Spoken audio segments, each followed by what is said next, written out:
បាទមកបងប្អូនថ្ងៃនេះនៅប្រទេសហ្វីលីពីនថ្ងៃទី8នេះតែម្ដងមានការរំជួយដៃយ៉ាងខ្លាំងនៅប្រទេសហ្វីលីពីនបងប្អូននៅកម្រិត 8.2 លីត្រខ្លាំងមែនទែនធ្វើឲ្យអគារធំហើយនៅសាលារៀននៅឋានរបស់ជាពលរដ្ឋខូចខាតជាច្រើនបាទបងប្អូនទាំងសាលារៀនទាំងសិស្សសាលានៅគ្នារត់គេច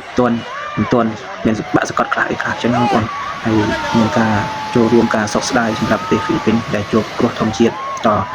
កាចសាហាវមួយនេះបងប្អូនហើយនៅប្រទេសឥណ្ឌូនេស៊ីនិងជប៉ុនក៏គេបានប្រកាសអាសន្នដែរក្នុងការត្រៀមមានស៊ូណាមីផងដែរបងប្អូនមានព្យុះស៊ូណាមីចឹងកម្ពុជាយើងមានតែការចូលរួមសោកស្ដាយនិងរំលែកទុក្ខដល់ប្រទេសហ្វីលីពីនដែលមានជួបគ្រោះធម្មជាតិដ៏កាចសាហាវមួយនេះបងប្អូនជួយ share ដើម្បីរំលែកទុក្ខទៅដល់ប្រទេសហ្វីលីពីនផងដែរបាទបងប្អូនអរគុណច្រើន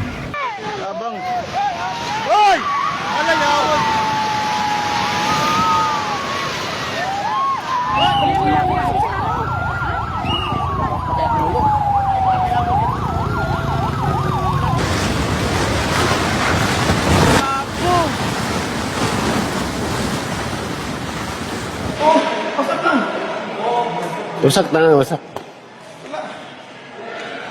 Kita mo na yun, no? Tama, dito!